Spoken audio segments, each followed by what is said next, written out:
Greetings, I am Herbert Erpaderp, and today we're going to look at what's in the box for this Copper State Models Canadian Armoured MG carrier in 1/35th scale. What could possibly be in there? To find out, join me, Herbert Erpaderp, for a look at what's in this box. It's all of this stuff. Video over. Farewell. That's not much of a look, Herbert. I guess, if you want, we could have a closer look. The sprues in this kit are moulded quite neatly in a light grey plastic. My first reaction when looking at them was they're really quite nice. I've never built a Copper State Models kit before, though I have heard a lot of good things about them.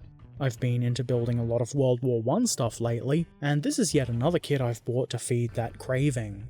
There aren't quite as many parts in this kit as I'd expected there would be, which isn't to say that there aren't a lot of parts. There is still a reasonably high part count, I just expected a bit more. Why? Who can say? I guess it's not really relevant, is it? I'm just waffling while we look at the parts. The parts are really neatly moulded and they look very nice, like I said, and the detail seems quite good to me. I don't really know much about these vehicles, if you would believe that. Yes, we would definitely believe that. So I can't tell you how accurate the detail is, but to me, it looks quite good. I'm no rivet counter, so I'm not going to be upset if a particular bolt is missing, or a plank is a centimetre too narrow or something like that, but it looks to me like this should satisfy most people, all but the most picky. There are mould lines, of course. Mould lines plague all plastic models to some degree. Fortunately, they're not too bad in this kit. They're not unnoticeable, and I can see some that might be quite annoying to remove, but none of them are going to be more than that. A minor annoyance perhaps, but not a huge challenge, and they shouldn't be too time-consuming to deal with. There's a few fairly thin, fine parts here and there, mostly drivetrain and control components, from the look of things, and of course that's not a bad thing. You do want fine details in a display kit like this. It makes them look fine and detaily. The downside is that they're not very strong, so I would suggest using some caution when removing these thin parts from the sprue and cleaning them up. I haven't done it yet, so I don't know if they're that easily breakable, but I would still be careful. I'm sure everything will be fine, but it is pretty disappointing when breaking small parts, so I'll certainly be trying to avoid that, and I would recommend you do the same. This third sprue here has the wheels, which don't look particularly strong to me, but this is a World War I era vehicle, so I guess they worked with what they had and things they knew. It does look pretty interesting though. I don't have a whole lot to say about the plastic here, other than things I've already said before about them being fine and neat and nice. I couldn't find any obvious errors, defects, or missing parts, and that has been an issue once, so I've been more careful to check since then, but I still didn't find anything.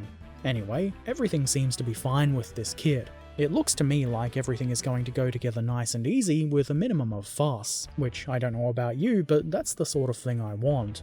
Minimum of fuss. This clear plastic sprue has a couple of lenses for lamps, and there's not a whole lot to say about this. It's clear, and the parts are lens-shaped. I don't know what else you could want from this. Obviously I've left this in the bag to prevent scratches. The decal sheet here looks pretty good. There's not a huge number of markings, but from what I can tell, these vehicles don't have a lot of markings on them anyway. There's enough here that you can make one of the 6 schemes the instructions show. I can't know if these decals are actually good until I've used them, but I'm confident they'll do decal things just fine. And finally, the instructions. I was particularly impressed by these. I'm not even going to complain that they're quite big, and will probably get in the way during the build, but that's mostly just because I've got a small workspace. These look really nice. It's got the look of an old technical manual or something like that. The first couple of pages have information about the armoured autocar machine gun carrier, and it's a pretty interesting read. There's also a handful of historical pictures of the vehicle, including some wreckages, which is interesting, and it might be fun to model it that way. This thing really does look like a rickety old death trap, and I would hate to ride something like this into battle, but it really does look interesting. The instructions themselves are quite good. The parts highlighted in blue are new parts that are being added to the assembly. I quite like that. It's helpful in that it shows you how the parts will sit within the assembly. I like that a bit better than having the part off to the side with an arrow pointing where it should go. I feel like it might reduce the possibility of getting confused. I think the instructions are well laid out, and it seems like it'll be pretty straightforward to follow them. Of course, if I do notice anything especially confusing or just plain wrong, I will mention it in the build video. I can't tell you now, because I've not yet encountered the issue because I haven't built the model, and that's because of how time works. It's linear, you see. Anyway, there are also 6 different painting and marking guides. Well, really they're more marking guides.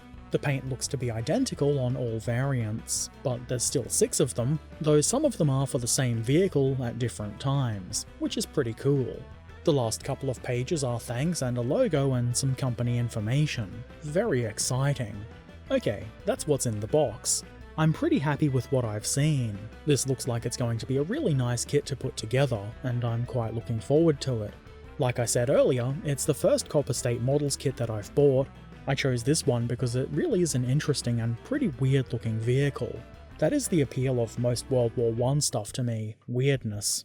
Anyway, I'm pretty excited to get started with this model. Everything about it looks good to me. I will of course be streaming the build over on my Twitch channel, so that'll be happening well before the build video is done. Again, time being linear, that's just how it works.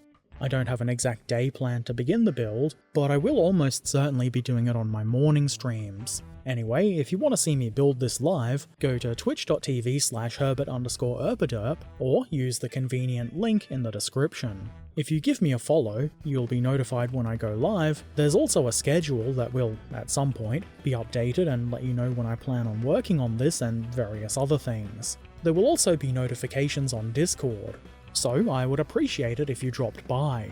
It'll be fun times, and hopefully we don't have any carpet monster attacks. The build video will of course appear at some point after the streams are done, and if you'd like to be notified when that comes along, it would be a good idea to subscribe here on YouTube and click that notification bell thing. If you've got any questions or comments, feel free to put them in the comment section below. You can find links to Discord, Twitch, and all of my other things like social media in the description below. And, as always, I shall return soon. So until then, be excellent to each other, have an amazing day, and thanks for watching. Farewell.